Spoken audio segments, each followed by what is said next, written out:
मोदी मोदी मोदी।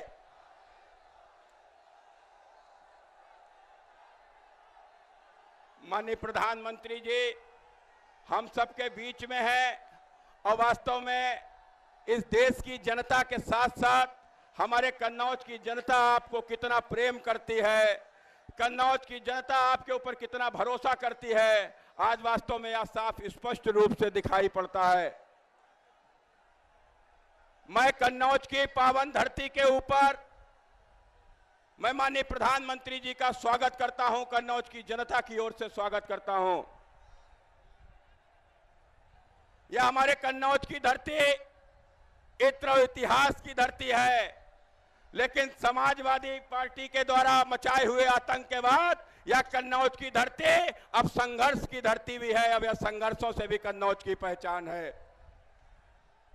मैं सबसे पहले आमंत्रित करता हूं स्वागत के लिए उत्तर प्रदेश की ओर से हमारे उत्तर प्रदेश के महामंत्री, इस कानपुर क्षेत्र के प्रभारी आदरणीय विजय बहादुर पाठक जी का कि वह कृपया हमारे देश के यशस्वी प्रधानमंत्री माननीय नरेंद्र मोदी जी का स्वागत करें। माननीय विजय बहादुर पाठक जी।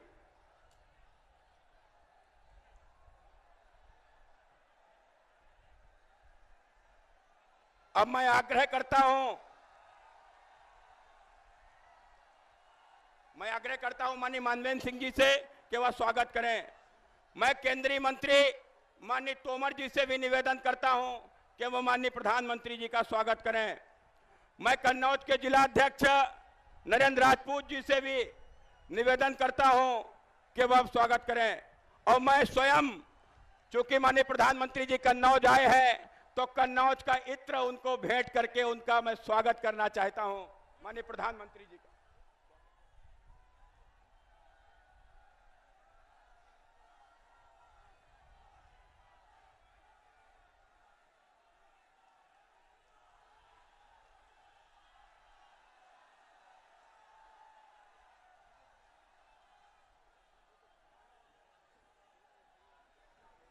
कितना सौभाग्य का विषय है कि माननीय प्रधानमंत्री जी जब गुजरात के मुख्यमंत्री थे तो 2009 में वह कन्नौज लोकसभा के चुनाव में आए थे।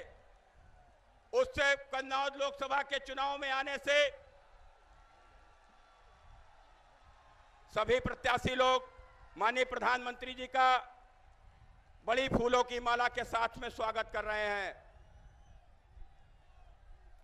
माननीय नरेंद्र मोदी, माननीय नरेंद्र मोदी, माननीय नरेंद्र मोदी, माननीय नरेंद्र मोदी।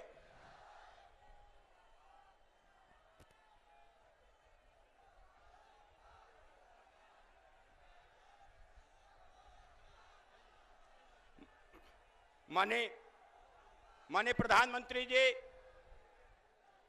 के स्वागत के लिए मैं आमंत्रित करना चाहता हूं अपने कानपुर बुंदेलखंड क्षेत्र के यशस्वी अध्यक्ष माननीय मानवेंद्र सिंह जी को।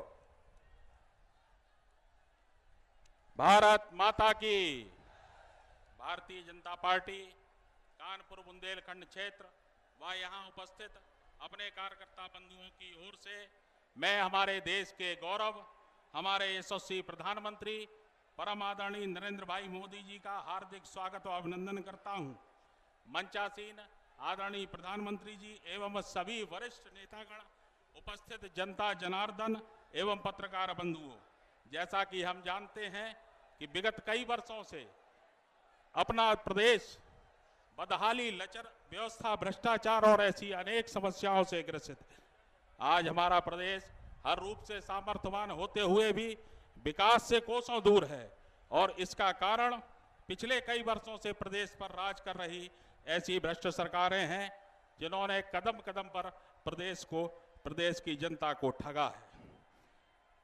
यदि सीधे शब्दों में कहा जाए तो हमारे प्रदेश को जरूरत है व्यवस्था परिवर्तन की, जिसके लिए एकमात्र विकल्प है भारतीय जनता पार्टी की सरकार बनाना।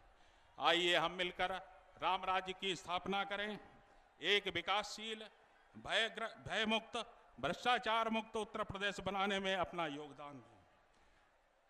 मैं अपने राष्ट्रीय नेतृत्व को विश्वास दिलाना चाहता हूं कि आपके मार्गदर्शन में अपने कार्यकर्ताओं के परिश्रम के बल पर निस्संदेह आगामी 2017 के चुनाव में आपकी अपेक्षा पर खरे उतरने का पूरा प्रयास करेंगे। हम प्रदेश में भारतीय जनता पार्टी की विजयश्री का परचम लहराएंगे। परम श्रद्धेय विकास पुरुष माननीय प्रधानमंत्री जी का एक बार पुनः स्वागत और अभिनंदन करते हुए मैं अपनी वाणी को विराम देता हूं। धन्यवाद। कन्नौज लोकसभा के 2004 के चुनाव में हमारे कार्यकर्ता नीरज मिश्रा का सर काटकर समाजवादियों ने हत्या की थी। मित्रों, हमें याद है 2009 के लोकसभा के चुनाव में माननीय नरेंद्र मोदी जी गुजरात के मुख्यमंत्री के रूप में कन्नौज में आए थे और युवाओं में एक ऐसा संचार पैदा किया था कि 2014 में मित्रों सत्ता का तंत्र यदि नहीं होता तो कन्नौज लोकसभा की सीट भी भारतीय जनता पार्टी जीत के जाती। मैं अपने ऐसे यशस्वी प्रधानमंत्री, हमारे देश के गौरव माननीय नरेंद्र भाई मोदी जी को आमंत्रित करना चाहता हूं कि वह सीधे आए और कन्नौज की जनता से रूबरू हो और निश्चित रूप से कन्नौज की जनता आपको यह सभी सीटें जीत कर देने वाली है। ऐसे हमारे प्रधानमंत्री माननीय नरेंद्र मोदी जी।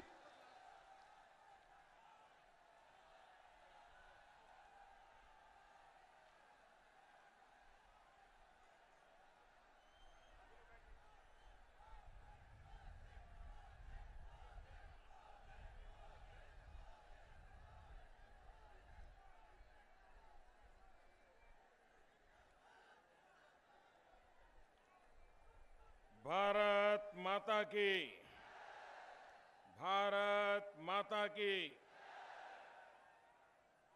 मंच पर विराजमान केंद्र में मेरे साथी श्रीमान नरेंद्र सिंह तोमर, भाजपा के प्रदेश महासचिव श्रीमान विजय बहादुर पाठक जी, कानपुर बुंदेलखंड क्षेत्र के अध्यक्ष श्रीमान मानवेंद्र सिंह चौहान,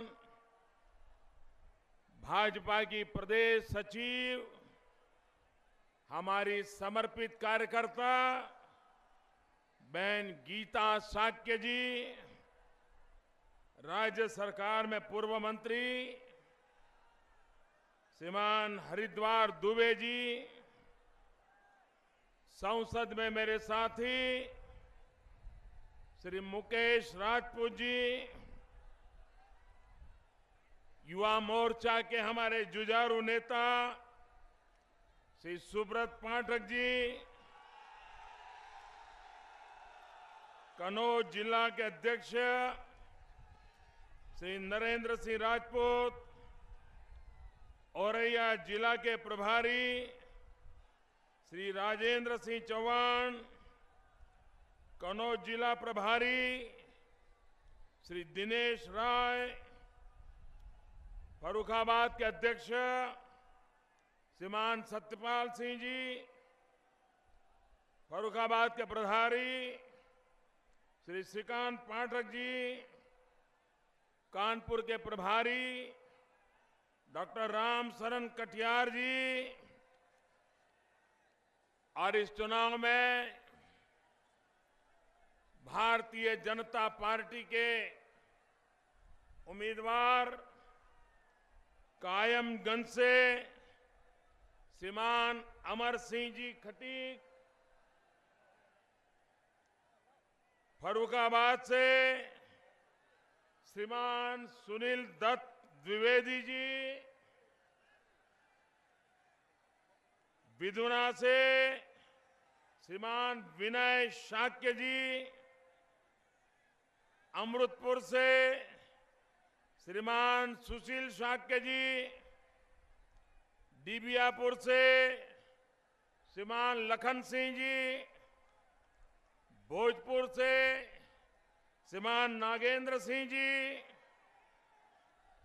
तीरवा से श्रीमान कैलाश सिंह जी, कन्नौज से श्रीमान बनवारीलाल दोहरे जी, औरैया से श्रीमान रमेश दिवाकर जी, छिबराम से श्रीमती अर्चना पांडे जी, बिल्लोर से श्रीमान भगवती प्रसाद सागर जी, आप सब हाथ ऊपर करके मेरे साथ बोलिए, भारत माता की, भारत माता की, भारत माता की।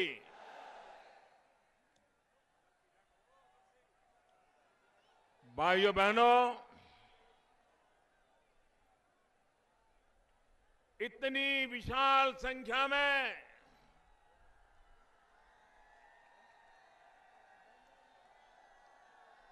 मैं सबसे पहले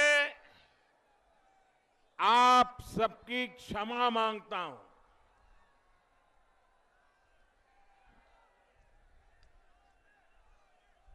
भाइयों बहनों,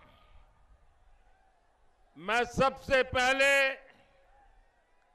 कन्नौज वासियों की क्षमा मांगता हूं। क्षमा इसलिए मांग रहा हूं, इस जनसभा में इतना बड़ा मैदान तय किया, उसके बावजूद भी मैदान के बाहर छत पर हजारों लोगों को मैं देख रहा हूं। इस तरफ, इस बड़े बिल्डिंग के पीछे कुछ लोग मुझे और दूर दूर तक माथे नजर आ रहे हैं। भाइयों बहनों, शायद उनको सुनाई भी नहीं देता होगा। आप लोगों को मैदान छोटा पड़ गया, उसके कारण जो तकलीफ हुई है, मैं इसके लिए भारतीय जनता पार्टी की तरफ से आपकी क्षमा मांगता हूं।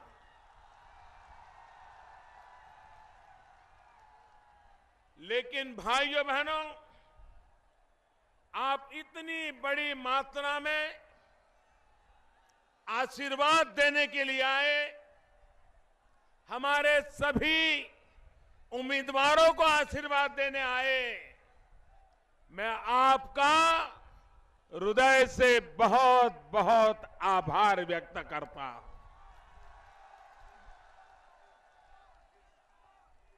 भाइयों बहनों, चुनाव की बात तो करूंगा, चुनाव सभा के लिए आया हूं, लेकिन एक शिकायत भी करना चाहता हूं। भाइयों बहनों, मुझे ये तो बताओ कि आप इतना प्यार दे रहे हो, इतने आशीर्वाद दे रहे हो, अगर 2014 में भी दे दिया होता तो मुझे कितना अच्छा लगता।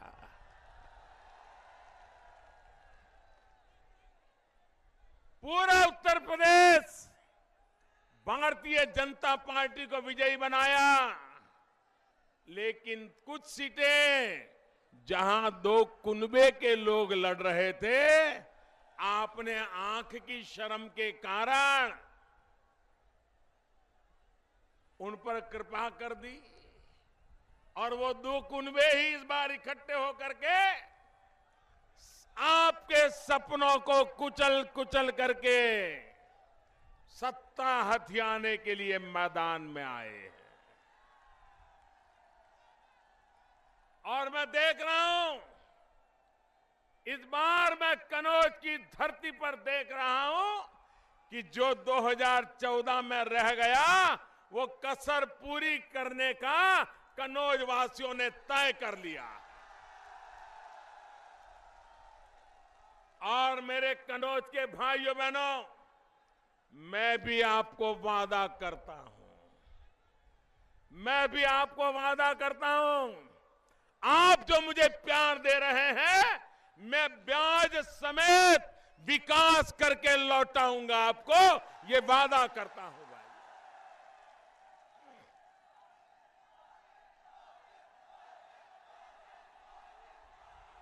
भाइयों बहनों,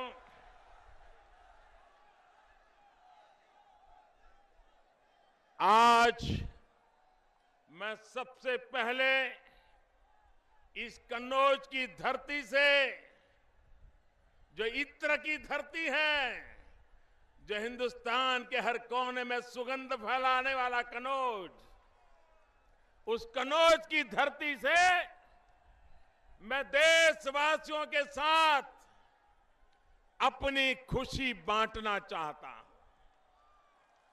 कन्नौज वासियों से 125 देश करोड़ वासियों की, 125 करोड़ देशवासियों की खुशी बांटना चाहता हूं।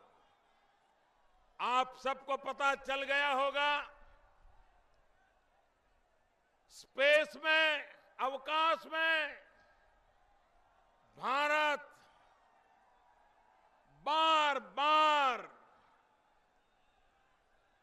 नए विकास के सीमा चिन्ह सर करता चला जा रहा है। आज सुबह करीब 9:30 बजे हमारे देश के वैज्ञानिकों ने स्पेस प्रोग्राम में एक ऐसा काम किया, विश्व के स्पेस के कार्यक्रमों में आज के हमारे वैज्ञानिकों की सिद्धि स्वर्णिम अक्षर से लिखी जाएगी। आज भारत के वैज्ञानिकों ने एक साथ, ये दुनिया का सबसे बड़ा रिकॉर्ड है, एक साथ 104 सैटेलाइट लॉन्च किए।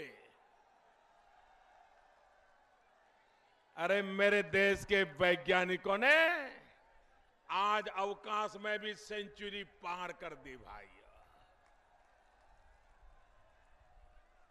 और उसमें 3 हमारे देश के हैं, लेकिन 101 हमारे वैज्ञानिकों ने जो सैटेलाइट लॉन्च किए वो दुनिया के और देशों के सैटेलाइट थे जो हमारे वैज्ञानिकों ने हिंदुस्तान में से लॉन्च किया। भाइयों बहनों, मैदान छोटा पड़ गया है। मेरी आपसे प्रार्थना है, आप थोड़ी शांति रखिए, आगे आने की कोशिश मत कीजिए। भारत माता की, भारत माता की। इस सज्जन को क्या तकलीफ है भाई? क्या तकलीफ है इनको?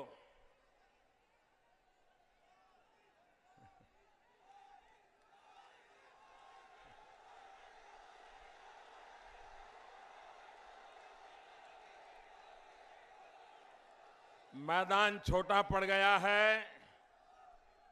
आप लोग कृपा करके आगे आने की कोशिश मत कीजिए। जहां हो वहीं से भाजपा को जिताना, यही हमारा संकल्प है। भाइयों बहनों, आज जो 104 सैटेलाइट छोड़े गए उसमें 3 हिंदुस्तान के हैं, 101 दुनिया के और देशों के हैं, और वो भी अमेरिका का सैटेलाइट आज हिंदुस्तान की धरती से हमारे वैज्ञानिकों ने छोड़े, इजराइल के, स्विट्जरलैंड के, नेदरलैंड के, यूएई के। आप कल्पना कर सकते हो भारत के वैज्ञानिकों ने भारत का नाम कितना ऊंचा किया है। भाइयों, एक साथ भारत के वैज्ञानिकों के नाम मेरे साथ नारा बोलिए, भारत माता की, भारत माता की, भारत माता की।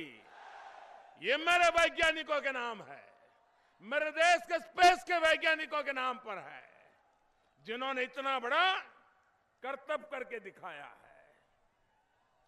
भाइयों बहनों, मैं आज कनौज की धरती से उड़ीसा प्रांत के नागरिकों का भी धन्यवाद करना चाहता हूं।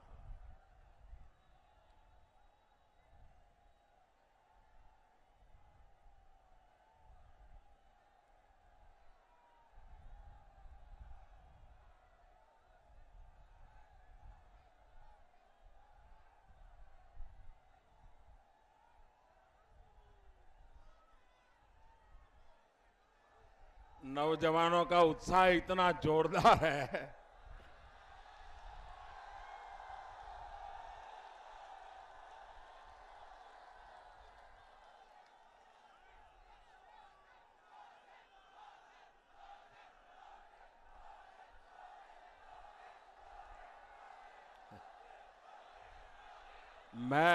मैं भाषण आगे बढ़ाऊं, मैं बोलना शुरू करूं?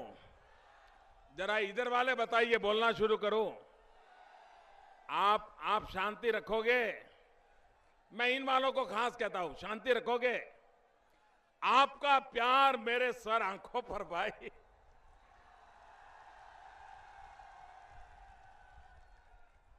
भाइयों बहनों, मैं आज इस कनौज की धरती से, उत्तर प्रदेश की धरती से, एक गंगा यमुना की धरती से उड़ीसा के नागरिकों का विशेष रूप से धन्यवाद करना चाहता हूं, उनका अभिनंदन करना चाहता हूं। मेरे उत्तर प्रदेश के भाइयों बहनों, सुन लीजिए, ये हमारे विरोधी न जाने कैसे कैसे झूठ फैलाते हैं, लेकिन वो समझ नहीं पा रहे हैं कि हिंदुस्तान का मतदाता इतना समझदार हो गया है कि अब तुम्हारी झूठी बातें चलने वाली नहीं है। उड़ीसा ने दिखा दिया। उड़ीसा में पंचायतों के चुनाव थे, गांव के चुनाव थे, गांव के गरीब लोग मतदान करते हैं। भाइयों बहनों, उड़ीसा में भारतीय जनता पार्टी बहुत कम ताकत वाली थी। हम पार्लियामेंट में भी बहुत कम लोग जीते थे, लेकिन कल जब उड़ीसा में चुनाव के नतीजे आए, भारतीय जनता पार्टी को अभूतपूर्व समर्थन उड़ीसा ने दिया है। मैं उड़ीसा का हृदय से धन्यवाद करता हूं। भाइयों बहनों, कुछ लोग कहते थे कि मोदी की सर्जिकल स्ट्राइक ये तो चुनावी खेल है, नोटबंदी राजनीति है, न जाने कैसे कैसे आरोप लगाए थे। तीन महीने तक चुप नहीं रहे। जितने खेल खेलते थे, खेल सकते थे, खेलते रहे, लेकिन हिंदुस्तान के गरीब से गरीब मतदाता ने उनको धूल चाटने के लिए मजबूर कर दिया। भाई, अभी उत्तर प्रदेश में क्या हुआ? एमएलसी का चुनाव हुआ। एमएलसी का चुनाव हुआ, 3 सीटें भारतीय जनता पार्टी भारी बहुमत से उत्तर प्रदेश में जीत गई। क्या हुआ? लोगों को ये साथ पसंद क्यों नहीं आया? एमएलसी के चुनाव में आपके सुपड़े साफ क्यों हो गए? भाइयों बहनों, ये बोलते साथ हैं, लेकिन कारोबार स्वार्थ का है, ये जनता भली भांति जान गई है। भाइयों बहनों, पिछले दिनों नवंबर, दिसंबर महीने, जनवरी में चंडीगढ़ कॉरपोरेशन का चुनाव हुआ, जहां भारतीय जनता पार्टी 20 साल से जीत नहीं पाई थी। चंडीगढ़ कॉरपोरेशन में भारतीय जनता पार्टी 2/3 बहुमत से चुनाव जीत गई। भाइयों, महाराष्ट्र में नगर पालिकाओं के, पंचायतों के चुनाव हुए। सारी विरोधियों की शक्ति को महाराष्ट्र की जनता ने साफ कर दिया, भारतीय जनता पार्टी को विजयी बनाया।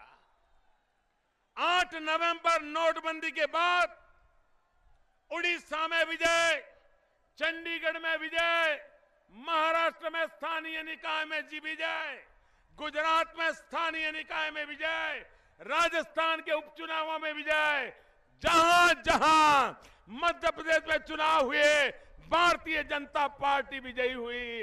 ये बात हवा का रुख बताता है कि भारतीय जनता पार्टी के साथ इस देश का गरीब से गरीब इंसान जुड़ गया है।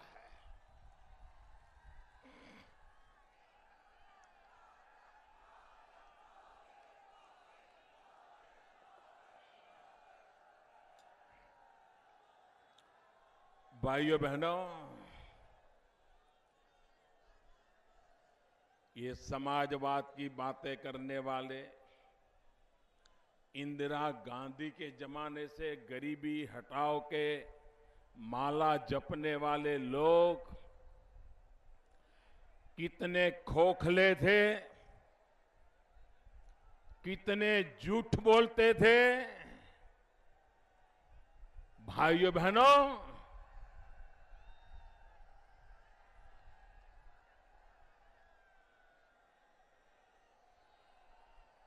सरकार गरीबों के लिए कैसे काम करती है, आप मुझे बताइए। भाइयों बहनों, आखिर सरकार किसके लिए होती है? क्या सरकार अमीरों के लिए होती है? जरा जवाब दीजिए। क्या सरकार अमीरों के लिए होती है? क्या सरकार धन्ना सेठों के लिए होती है? क्या सरकार बड़े बड़े लोगों के लिए होती है? क्या सरकार कुछ इन्हें गुने कुनबों के लिए होती है? भाइयों बहनों, सरकार गरीब के लिए होती है। सरकार की पहली जिम्मेवारी गांव, गरीब, किसान, दलित, पीड़ित, शोषित, वंचित, महिला, युवा, उनके लिए सरकार समर्पित होनी चाहिए। लेकिन भाइयों बहनों, ये चुनाव आते गरीब गरीब गरीब गरीब करते रहते थे, लेकिन कभी गरीबों के लिए न सोचा न कुछ किया। आपको जानकर के हैरानी होगी, ये उत्तर प्रदेश में गरीब की थाली में जब गरीब खाता है, अगर 3 रुपया वो अपनी जेब से देता है तो 27 रुपया भारत सरकार उसमें लगाती है, तब गरीब का पेट भरता है। भारत सरकार हर गरीब को हर दिन, अगर गरीब 3 रुपये का खाता है तो 27 रुपया भारत सरकार उसमें डाल करके उसका पेट भरती है। भाइयों बहनों, गरीब को भूखा नहीं रहने दिया जाता। लेकिन ये उत्तर प्रदेश की सरकार कैसी गरीब विरोधी है। भारत सरकार ने अन्न सुरक्षा के तहत उत्तर प्रदेश सरकार को कहा कि हम आपको इतने पैसे देंगे, आपके यहां इतने गरीब परिवार हैं, इनको खाना खिलाने के लिए पैसे लगाइए, उनकी सूची बनाइए। आज मुझे कन्नौज की धरती पर बड़ी पीड़ा के साथ कहना पड़ता है, जहां कभी मुलायम सिंह जी, कभी अखिलेश जी, कभी उनकी श्रीमती जी यहां का प्रतिनिधित्व करने वाले लोग, मैं उनसे पूछना चाहता हूं, क्या कारण है कि गरीबों को खिलाने के लिए भारत सरकार पैसे दे रही है, अभी तक आप कौन गरीब है, किसको सस्ते में खाना मिलना चाहिए, उसकी सूची भी नहीं दे पाए, सूची भी।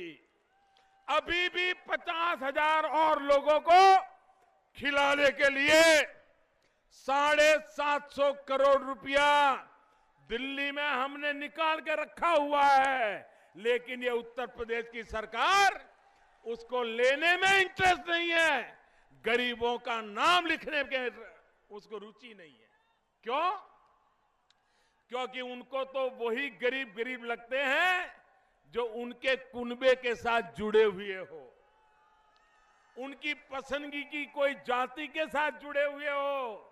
अगर उस जाति में वो नहीं है तो रुपया आएगा तो भी उसको देंगे नहीं, वो गरीब होगा तो भी भूखा मरने देंगे। दिल्ली सरकार पैसे देती है लेकिन उन गरीबों को देने का इनका इरादा नहीं है। भाइयों बहनों, ये गरीबों के दुश्मन है कि नहीं है? ये गरीबों के दुश्मन है कि नहीं है? ये गरीबों के साथ अन्याय है कि नहीं है? ये गरीबों के साथ अन्याय है कि नहीं है? भाइयों बहनों, उत्तर प्रदेश में मैं हैरान हूं, कुछ सामाजिक संस्थाएं जहां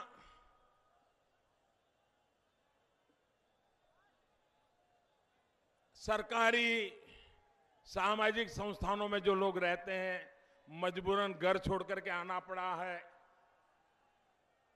उनको खिलाने के लिए भारत सरकार पैसे देती है।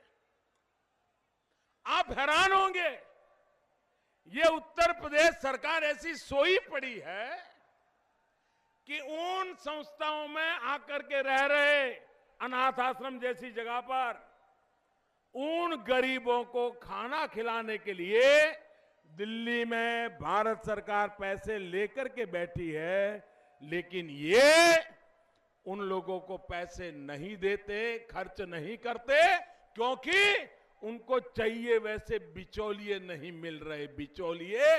इसलिए भाइयों बहनों, अनाथ आश्रम में भी गरीबों को खाना खिलाने में ये कोताही बरतते हैं। आप मुझे बताइए, ये गरीबों की सरकार है क्या? क्या ये समाजवाद है क्या?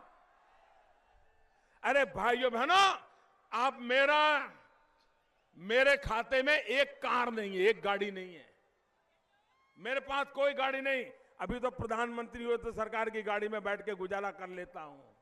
और ये समाजवादी लोग, उनके घर में 200 से ज्यादा तो गाड़ियां रखते होंगे। ये कौन सा समाजवाद? ये लोगों के साथ धोखाधड़ी करने वाले लोग हैं भाइयों बहनों। और इसलिए मैं आज आपके साथ ये कहने आया हूं भाइयों बहनों, आज मैं आपको खबर देना चाहता हूं, हमारे देश में हृदय की बीमारी सिर्फ अमीर को होती है ऐसा नहीं, गरीब को भी होती है। गरीब को हृदय की बीमारी हो जाए तो वो कहां जाएगा भाई? उसकी सेवा कौन करेगा? सरकार नहीं करेगी तो इसकी जिंदगी कौन बचाएगी? आप मुझे बताइए, कोई अमीर बीमार हो जाए तो उसको किसी अस्पताल में जाने के लिए सरकारी अस्पताल का इंतजार करना पड़ेगा क्या? सरकारी डॉक्टर का इंतजार करना पड़ेगा क्या? वो तो हवाई जहाज ला करके अच्छे से अच्छे अस्पताल जाएगा कि नहीं जाएगा? अमीर के बेटे को पढ़ना है तो उसको सरकारी स्कूल की जरूरत पड़ती है क्या? वो तो अच्छे से अच्छी स्कूल में बच्चों को पढ़ाएगा, विदेशों में पढ़ाएगा, और ट्यूशन के लिए लोग घर आएंगे। अगर स्कूल की जरूरत पड़ती है तो गरीब के बच्चे के लिए पड़ती है। वो गरीब के बच्चे के लिए स्कूल अच्छी चलनी चाहिए कि नहीं चलनी चाहिए? आधी स्कूलें ऐसी हैं, आधी स्कूलें 50% से कम शिक्षक उसमें काम कर रहे हैं। 50% अगर शिक्षक नहीं है तो बच्चों का भविष्य क्या होगा? क्या ये गरीबों के लिए काम करते हो आप? भाइयों बहनों, कल मेरी सरकार ने एक महत्वपूर्ण निर्णय किया। मैं सोच रहा था आज हमारे देश के अखबार इन खबरों से भरे हुए होंगे, लेकिन मैं ढूंढ रहा था, मुझे नजर नहीं आया। हो सकता है जिन अखबारों में हो वो अखबार मैं देख न पाया हूं। आपको खुशी होगी जान करके हमारे देश में हृदय रोग की बीमारी बढ़ती चली जा रही है। जब एंजियोप्लास्ट करते हैं, पेशेंट को बचाना होता है, तो डॉक्टर उसके हृदय की नली में एक स्टेंट लगा देते हैं, जिसके कारण रक्त का प्रवाह ठीक चले, हृदय रोग की बीमारी न हो, हार्ट अटैक न हो और इंसान की जिंदगी बच जाए। लेकिन भाइयों बहनों, सामान्य प्रकार का जो स्टेंट होता था, अगर गरीब को भी वो स्टेंट लगाना हो 45,000 रुपया लगता था। 45,000। और विशिष्ट प्रकार का एक स्टेंट आता है जिसमें रक्त के साथ दवाइयां भी पहुंचाई जा सकती है। अगर वो लगाना है तो 1.25 लाख रुपया लगता था। 1.25 लाख। अब मुझे बताइए, और कितने ही सालों से यही होता था। ये गरीबों के नाम पर सरकार चलाने वाले, ये 10-10 साल दिल्ली में कांग्रेस की सरकार चलाने वाले लोग, मैं जरा आपको पूछना चाहता हूं, क्या कारण था कि स्टैंड की कीमत पर सोचा नहीं गया? भाइयों बहनों, मैंने एक कमेटी बिठाई, अध्ययन किया, आखिरकार कानून बदला और कल हमने नियम बदल करके ये स्टैंड को भी सरकार का जो ड्रग कंट्रोल अथॉरिटी है उसके अंदर डाल दिया। और उसका परिणाम क्या हुआ मालूम है? ये गरीब को, सामान्य मानवी को, मध्यम वर्ग के मानवी को, जिसके परिवार में किसी को हृदय रोग हो जाए तो उसको सीधा सीधा लाभ मिलेगा। और कितना मिलेगा? जिस स्टैंड की कीमत 45,000 रुपया थी, वो अब सिर्फ 8,000 रुपये में बेचना पड़ेगा, ताकि गरीब से गरीब व्यक्ति को भी मदद मिल सके। जिसकी कीमत 1 लाख, 1.25 लाख करोड़ थी, उन 1.25 लाख करोड़ के स्टैंड को अब सिर्फ 30,000 रुपये में बेचना पड़ेगा। मध्यम वर्ग के व्यक्ति को बीमारी की स्थिति में कैसे मदद मिल सकती है, इसका ये उदाहरण है। भाइयों बहनों, ये हमारा कन्नौज इत्र से भी जाना जाता है, आलू से भी जाना जाता है। हमारा किसान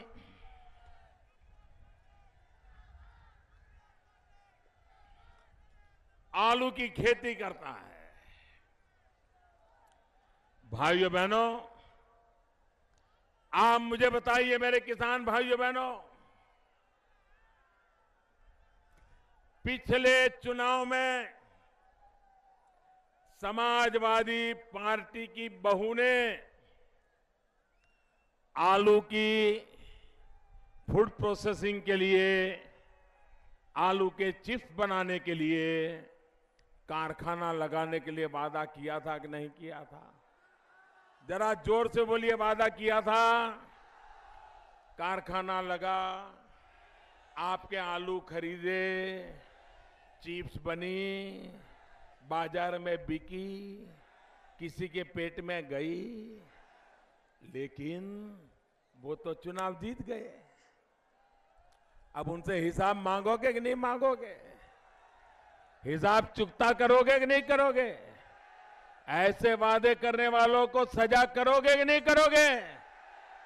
भाइयों बहनों, मैं भारतीय जनता पार्टी उत्तर प्रदेश को बधाई देता हूं कि उत्तर प्रदेश भारतीय जनता पार्टी ने इस बार अपने घोषणा पत्र में एक महत्वपूर्ण वादा किया है और वो वादा किया है आलू, प्याज, लहसुन सरकार के मिनिमम सपोर्ट प्राइस एमएसपी से खरीदा जाएगा। आलू के किसान को मरने नहीं दिया जाएगा। भाइयों बहनों, अगर किसान को बचाना है तो किसान जो पैदावार करता है उसकी मूल्य वृद्धि होनी चाहिए, वैल्यू एडिशन होना चाहिए। और जब तक एग्रो प्रोडक्ट का प्रोसेसिंग नहीं होता है, हमारे किसान को पानी के मोल अपनी फसल बेच देनी पड़ती है। और इसलिए भारत सरकार ने एक महत्वपूर्ण निर्णय किया है कि जो कृषि पैदावार है इस पर कोई प्रोसेस करने के लिए कारखाना लगाता है तो 100% फॉरेन डायरेक्ट इन्वेस्टमेंट के लिए भारत सरकार ने उसको खुला कर दिया है ताकि दुनिया के लोग यहां आए, आलू की में से चिप्स बनाने के कारखाने लगाए और आलू का किसान सफलतापूर्वक अपनी जिंदगी का गुजारा करे। लेकिन भाइयों बहनों, ये कांग्रेस पार्टी में एक ऐसे नेता है जो आपके पास वोट मांगने आए हैं, उनको इतना ज्ञान नहीं है कि आलू खेत में होता है कि आलू फैक्ट्री में होता है। वो उत्तर प्रदेश में किसानों की यात्रा निकाली और किसानों की यात्रा निकाल करके भाषण किया और किसानों के सामने अब उनको बेचारों को रोना कि हंसना कुछ समझ ही नहीं आ रहा था और ये बोलते जा रहे थे, आलू की फैक्ट्री लगाने की बात बोलते थे। आप मुझे बताइए भाई, आलू खेत में होता है कि फैक्ट्री में? आलू खेत में होता है कि फैक्ट्री में? आपको बराबर समझ है ना? आपको है ना समझ? उनको नहीं है। कैसे लोग किसानों के नाम पर बातें करते हैं, उनके मुंह में शोभा नहीं देती, शोभा नहीं देती। भाइयों बहनों, कोई टमाटर की खेती करे लेकिन टमाटर सस्ते में बिकता है, लेकिन अगर टमाटर का केचप बनाए, बढ़िया सी बोतल में पैकिंग करे तो दुनिया भर में अच्छे दाम से वो माल बिकता है। कोई दूध बेचे, कम पैसा मिलता है, लेकिन दूध से मिठाई बना करके बेचे तो ज्यादा पैसा मिलता है। कोई आम बेचे तो कम पैसा मिलता है, लेकिन आम का अचार बना करके पैक करके बेचे तो ज्यादा कमाई होती है। किसान जो पैदा करता है उसको अगर प्रोसेस किया जाए, उसमें से एक नई बनावट बनाई जाए तो किसान को कभी घाटा नहीं होता है। और इसलिए भाइयों बहनों, हमने किसान के भलाई के लिए अहम कदम भारत सरकार ने उठाए हैं, लेकिन उत्तर प्रदेश की सरकार सिर्फ कुनबे के लिए चलती है, इसलिए गरीबों की चिंता नहीं करती है, भारत की योजनाएं लागू नहीं करती है। भाइयों बहनों, मैं उत्तर प्रदेश भारतीय जनता पार्टी के नेताओं को इस बात के लिए भी अभिनंदन करना चाहता हूं कि उन्होंने एक बड़ा महत्वपूर्ण फैसला किया है। मेरे किसान भाई जरा गौर से सुनिए। भारतीय जनता पार्टी की उत्तर प्रदेश की इकाई ने इस चुनाव घोषणा पत्र में एक महत्वपूर्ण वादा किया है। उन्होंने कहा है कि उत्तर प्रदेश में भाजपा सरकार बनेगी। सबसे पहला काम छोटे किसानों का कर्ज माफ कर दिया जाएगा। कर्ज माफ कर दिया जाएगा। और मेरे किसान भाइयों बहनों, आपने मुझे उत्तर प्रदेश में से सांसद बनाया, एमपी बनाया। उत्तर प्रदेश के भारी समर्थन से आपने मुझे पीएम बनने का अवसर दिया। मैं एक सांसद के नाते, यहां के उत्तर प्रदेश के जनप्रतिनिधि के नाते किसानों की तरफ से आपको मैं वादा करता हूं, ये जिम्मेवारी मेरी होगी। सुन लिया? सुन लिया?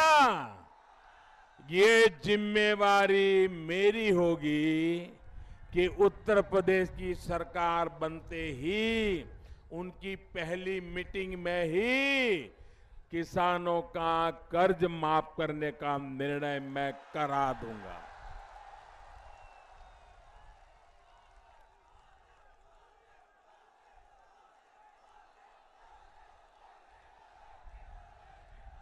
भाइयों बहनों, हमारे हिंदुस्तान की फिल्म आप देखते हैं, अलग अलग प्रकार की मूवी आती हैं, सिनेमा देखते हैं आप लोग।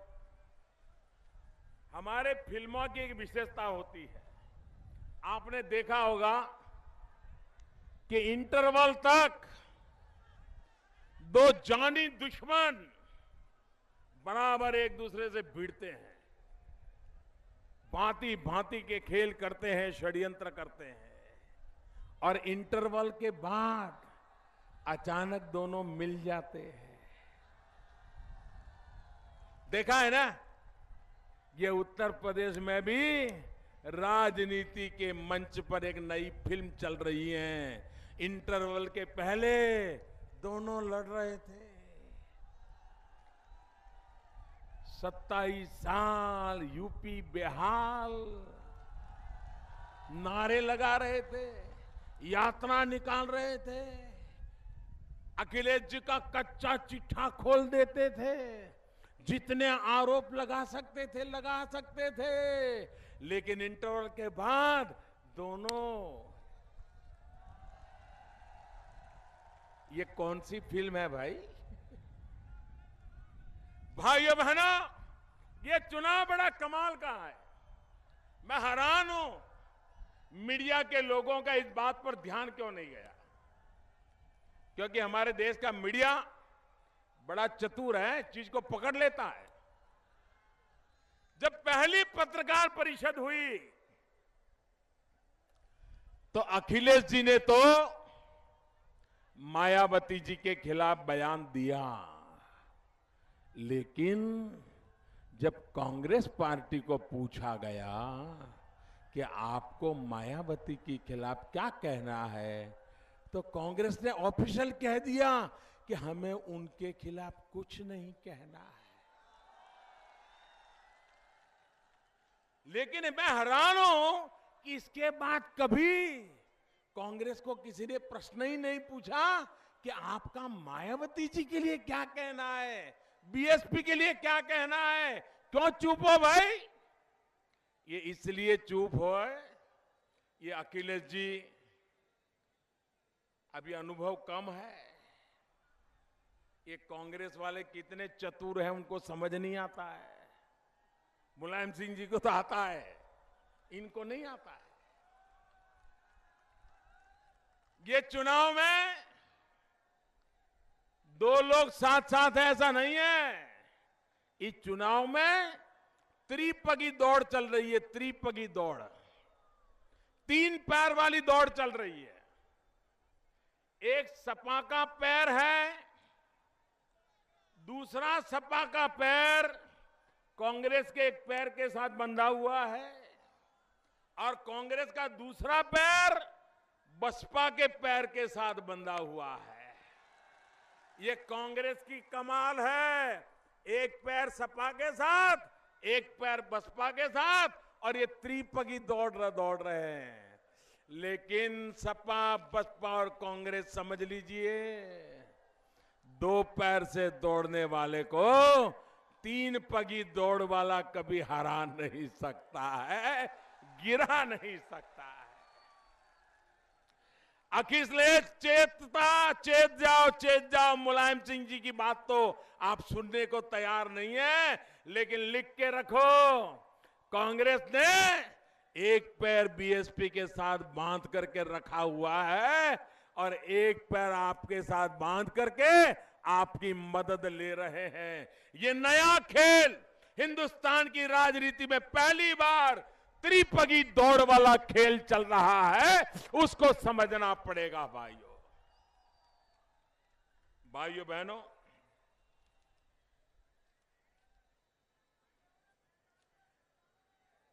इस उत्तर प्रदेश में आपने देखा 5 साल मायावती जी की जब सरकार थी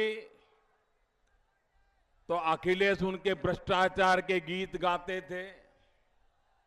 जब अखिलेश जी की सरकार आई तो कांग्रेस और मायावती दोनों उनके भ्रष्टाचार के गीत गाते थे।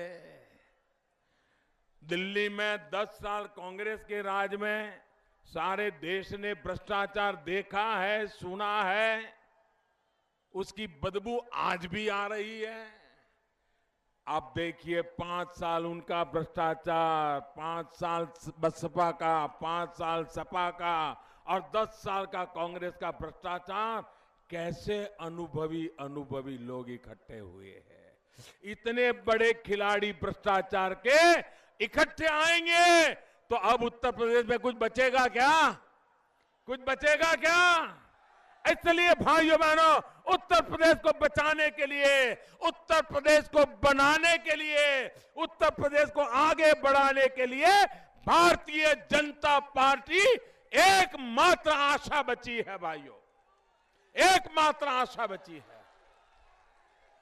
भाइयों बहनों, मैं आज कन्नौज की धरती पर आया हूं तो इतिहास के कुछ पन्ने खोलना चाहता हूं।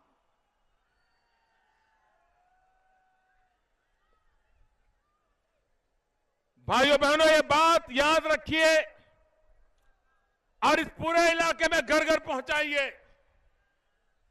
मैं इतिहास का एक पन्ना याद कराना चाहता हूं और अगर आपको फुर्सत हो तो पुराने अखबार निकाल करके देख लेना। 4 मार्च 1984, 4 मार्च 1984, जब मुलायम सिंह जी लोहिया के विचारों को लेकर के कांग्रेस के खिलाफ बड़ी कड़ी लड़ाई लड़ते थे, कांग्रेस की गंभीर आलोचना करते थे, एमएलसी के नाते वो विपक्ष के नेता थे और कांग्रेस के नाक को दम ला दिया था। और इसके कारण कांग्रेस मुलायम सिंह जी से परेशान थी। भाइयों बहनों, कांग्रेस इतनी तंग आ गई थी कि एक दिन 4 मार्च 1984 मुलायम सिंह पर गोलियां चली, उनको हत्या करने का गंभीर प्रयास हुआ। वे बच गए और बच गए। उसके बाद मुलायम सिंह के समर्थन में एक राष्ट्रीय लोकतांत्रिक मोर्चा मैदान में आया। मुलायम सिंह जी की हत्या करने के षड्यंत्र के खिलाफ चौधरी चरण सिंह जी, अटल बिहारी वाजपेयी जी, उन्होंने एक बहुत बड़ा आंदोलन किया। मुलायम सिंह जी की रक्षा के लिए आंदोलन किया। मुलायम सिंह जी पर गोलियां चलाने वालों को सजा दिलवाने के लिए आंदोलन चलाया। भाइयों बहनों, और वह आंदोलन कांग्रेस की सरकार के खिलाफ चला था, कांग्रेस पार्टी के खिलाफ चला था। भाइयों बहनों, मैं जरा अखिलेश जी से पूछना चाहता हूं, ये कांग्रेस की गोद में बैठने से पहले जरा 4 मार्च 1984 उस दिनों को याद कर दीजिए, जब आपके पिताजी पर कांग्रेस ने इतना गंभीर हमला करवाया था। 28 मार्च को बहुत बड़ी रैली हुई थी। क्या कभी आपने सुना है कुर्सी के मोह में कोई ऐसा भी बेटा होता है जो अपने बाप की जिंदगी के साथ खेल खेलने वाले लोग, मौत का गांठ उतारने के लिए गोलियां चलाने वाले लोग और उनके पीछे जो लोग थे, उनकी गोद में बैठ करके राजनीति करना, इससे बड़ी शर्म की बात क्या हो सकती है? ये गंभीर बात मैं आज कह रहा हूं भाइयों में। क्या कभी हो सकता है, आप मुझे बताइए, आपके पिताजी पर किसी ने हत्या का प्रयास किया हो, आप कभी उससे दोस्ती करेंगे? करेंगे दोस्ती? कोई बेटा करेगा भैया? क्या राजनीति इतनी गिर गई है, इतनी नीचे गई है कि कुर्सी के मोह में इस प्रकार के कांड किए जाए? भाइयों बहनों, ऐसे लोगों को कभी माफ नहीं किया जा सकता। भाइयों बहनों, जब उत्तर प्रदेश की चर्चा आती है तो यूपी लिखते हैं, अंग्रेजी में यूपी, यूपी, यू और पी, लेकिन वैसे यूपी को देखो तो अप होता है, उसका अप यानी ऊपर जाना, अप। यूपी का मतलब होता है अप। लेकिन भाइयों बहनों, आज मैं यूपी का अगर खाका खोलूं तो कहीं अप नजर नहीं आता है, सब कुछ डाउन नजर आता है, सब कुछ डाउन नजर आता है। आज यूपी में जनता का भरोसा डाउन है, विकास का ग्राफ डाउन है, कानून व्यवस्था डाउन है, माताओं बहनों की, बेटियों की सुरक्षा का मसला डाउन है, किसानों की खुशहाली डाउन है, युवाओं की रोजगारी डाउन है, व्यापारियों का कारोबार डाउन है, बिजली का उजाला डाउन है, सड़क का हाल डाउन है, स्वास्थ्य और शिक्षा डाउन है। सपा कांग्रेस बसपा की राजनीति के बाद डाउन ही डाउन है, लेकिन कहने को अप है। और अब क्या है? यूपी का अप, कारोबार डाउन, और अगर अप क्या है? अपराध अप है, भ्रष्टाचार अप है, असुरक्षा अप है, दंगा अप है, मां बहनों पर अत्याचार अप है, बेरोजगारी अप है, गरीबी अप है, बीमारी अप है, शिशु मृत्यु अप है, माता मृत्यु अप है, स्कूल छोड़ने वालों की संख्या अप है, पलायन करने वालों की संख्या अप है। और फिर भी कहते हैं काम बोलता है। ये काम बोलता है कि कारनामे बोलते हैं? भाइयों बहनों, काम कैसे बोलेगा? आप मुझे कहिए भाइयों बहनों, यहां पुलिस की भर्ती में जातिवाद होता है कि नहीं होता है? पुलिस की भर्ती में जातिवाद होता है कि नहीं होता है? ईमानदार नौजवान को रोजगार मिलता है क्या? जाति के नाम पर उसको नकार दिया जाता है कि नहीं जाता है? यहां के पुलिस थाने सपा के कार्यालय बन गए हैं कि नहीं बन गए? सपा का कार्यकर्ता चाहे उसको सजा करवाता है कि नहीं करवाता है? पुलिस से डंडा मरवाता है कि नहीं मरवाता है? यहां पर जमीनों पे कब्जा सपा के लोग करते हैं कि नहीं करते हैं? निर्दोष लोगों की जमीन का कब्जा सपा वाले करते हैं कि नहीं करते हैं? उनकी कोई सुनवाई होती है क्या? पुलिस मदद करती है क्या? अफसर मदद करते हैं क्या? सरकार मदद करती है क्या? क्या ये चलने देना है क्या? ये खत्म होना चाहिए कि नहीं? ईमानदारों को उसका हक मिलना चाहिए कि नहीं मिलना चाहिए? गरीब को उसका हक मिलना चाहिए कि मिलना चाहिए?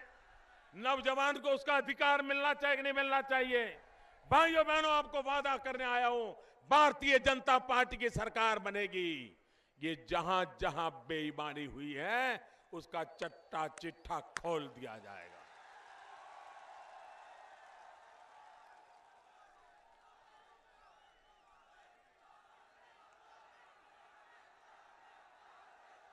मेरे नौजवानों, क्या मेरिट के आधार पर नौकरी मिलनी चाहिए कि नहीं मिलनी चाहिए? आपकी ताकत के हिसाब से आपको काम मिलना चाहिए कि नहीं मिलना चाहिए?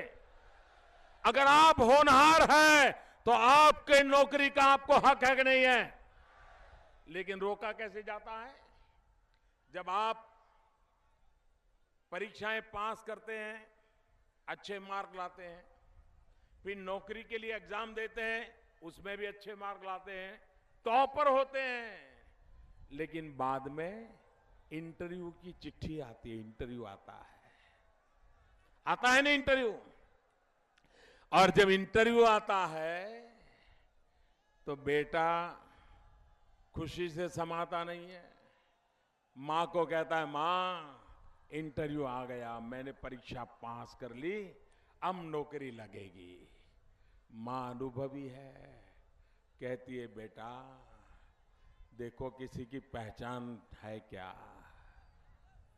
कोई जानने वाला मिल जाए तो देखो, देखो ये कोई नेता मिल जाए तो देखो। वो बेचारा इंटरव्यू के पहले कोई पहचान वाले को तलाशता है, सिफारिश करने के लिए तलाशता है, तो कोई बिचौलिया आ जाता है, कहता है नौकरी चाहिए तो 2 लाख दीजिए, नौकरी चाहिए तो 5 लाख दीजिए। वो गरीब मां कहती है, बेटा ये तेरे बाप ने मेरे लिए जमीन छोड़ी है, ये जमीन गिरवी रख दो, लेकिन पैसे देकर के एक बार नौकरी ले लो बेटा। और इंटरव्यू में कैसा चल रहा है भाइयों? 3 बाबू बैठे हैं, एक दरवाजे से नौजवान अंदर आता है, 30 सेकंड, ज्यादा नहीं 30 सेकंड, वो 3 लोग उसको देखते हैं, वो 3 लोगों को देखता है, वो उसको पूछ लेते हैं नाम क्या, कहां से आए हो, और दूसरे दरवाजे से निकल जाता है। ये है इंटरव्यू। मुझे बताइए भाई, दुनिया में ऐसा कोई विज्ञान निकला है क्या कि 30 सेकंड में पता चल जाए कि भाई कैसा है कैसा नहीं है, पता चल जाए? ऐसा कोई विज्ञान है क्या? ये बेईमानी है कि नहीं है? ये इंटरव्यू नाम का झूठ चल रहा है कि नहीं चल रहा है? ये लोगों को उनके हक को छीनने का षड्यंत्र कि नहीं है? हमने निर्णय किया, दिल्ली में आपने मुझे प्रधानमंत्री बनाया, हमने निर्णय किया कि वर्ग 3 और 4 सरकार में सबसे ज्यादा नौकरी करने वाले लोग वर्ग 3 और 4 के होते हैं। हमने निर्णय किया अब वर्ग 3 और 4 में कोई इंटरव्यू नहीं लिया जाएगा। हर किसी के मार्क्स कंप्यूटर में डाल दिए जाएंगे और कंप्यूटर ही तय करेगा कि पहले 100 कौन है, पहले 200 कौन है, पहले 500 कौन है, और कंप्यूटर से ही उसके घर ऑर्डर चला जाएगा। कोई बिचौलिया नहीं रहेगा, कोई जाति नहीं रहेगी, कोई बेईमानी नहीं रहेगी, कोई भ्रष्टाचार नहीं रहेगा। भाइयों बहनों, ईमानदारी की सरकार है, ईमानदारों के लिए ये सरकार है भाइयों। और इसलिए भाइयों बहनों, अभी रेलवे में 1 लाख लोगों का भर्ती हुआ, कोई इंटरव्यू नहीं किया, कंप्यूटर ने बता दिया, उनके घर ऑर्डर चला गया, एक नए पैसे का भ्रष्टाचार का आरोप नहीं लगा। भाइयों बहनों, मेरे नौजवानों, नई सरकार भाजपा की उत्तर प्रदेश में बनेगी और आप देखना, सीआईएसएफ में 35,000 पुलिसों की भर्ती करनी है, बीएसएफ में, सीआरपीएफ में 25,000 हेड कांस्टेबल की भर्ती करनी है। कोई भाई भतीजा जातिवाद नहीं होगा, ईमानदार नौजवानों को नौकरी मिलेगी, देख लेना भाई। और इसलिए भाइयों बहनों, मैं आपसे यही कहने आया हूं कि ये सरकार दिल्ली में ऐसी है जो गरीबों के लिए है, ये सरकार मध्यम वर्ग के मेहनत कश लोगों के लिए है, ये सरकार ईमानदार लोगों के लिए है, और ईमानदारी की रक्षा करने के लिए आज दिल्ली में हम बैठे हैं। आपको देखिए, 8 नवंबर रात को 8 बजे टीवी पर मोदी ने कहा, मेरे प्यारे देशवासियों, तूफान खड़ा हो गया, तूफान। 70 साल तक नोटों के बंडल दबा दबा करके बैठे थे, सब कुछ निकल गया, सब कुछ निकला कि नहीं निकला? बैंकों में जमा करना पड़ा कि नहीं पड़ा? अब हिसाब देना पड़ रहा है, तो रात को नींद नहीं आ रही है और मोदी हिसाब मांग रहा है। आप मुझे बताइए भाइयों बहनों, गरीब का जिन्होंने लूटा है, वो गरीब को लौटाना चाहिए कि नहीं चाहिए? जिसने गरीब का लूटा है, उसका गरीब को लौटाना चाहिए कि नहीं लौटाना चाहिए? देश को लूटा है, देश को वापस मिलना चाहिए कि नहीं मिलना चाहिए? और इसलिए भाइयों बहनों, मैंने भ्रष्टाचार और काले धन के खिलाफ एक बहुत बड़ी लड़ाई छेड़ी है, और मैं जानता हूं ये लड़ाई सामान्य नहीं है। बड़े बड़े सातिर दिमाग वालों से मुझे लड़ना है, बड़ी बड़ी हस्तियों से लड़ना है। देश का माल खा खा करके ताकतवर बने, ऐसे लोगों से मैं भिड़ रहा हूं, लेकिन लड़ पा रहा हूं। क्यों? क्योंकि 125 करोड़ ईमानदार लोगों के मुझे आशीर्वाद है, और ईमानदार लोगों के आशीर्वाद है, इसी के कारण बेईमान लोग आज कांप रहे हैं। भाइयों बहनों, आप मुझे बताइए, भ्रष्टाचार के खिलाफ लड़ाई चलनी चाहिए कि नहीं चलनी चाहिए? भ्रष्टाचार खत्म होना चाहिए कि नहीं होना चाहिए? भ्रष्टाचार जाना चाहिए कि नहीं जाना चाहिए? काला धन खत्म होना चाहिए कि नहीं होना चाहिए? इसके लिए कठोर कदम उठाने चाहिए कि नहीं उठाने चाहिए? आपके आशीर्वाद है मुझे? दोनों हाथ ऊपर करके पूरी ताकत से बताइए, आपके आशीर्वाद है? आपके आशीर्वाद है? आपके आशीर्वाद है? भाइयों बहनों, ये लड़ाई मैं छोड़ूंगा नहीं। गरीबों के लिए मैंने लड़ाई छेड़ी है, मैं छोड़ने वाला नहीं हूं। मुझे आपके आशीर्वाद चाहिए। उत्तर प्रदेश में भारतीय जनता पार्टी की सरकार बनाइए।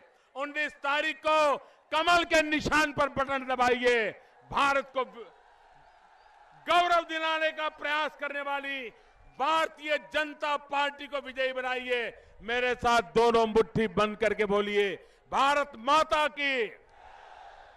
पूरी ताकत से बोलिए, भारत माता की, भारत माता की। बहुत बहुत धन्यवाद।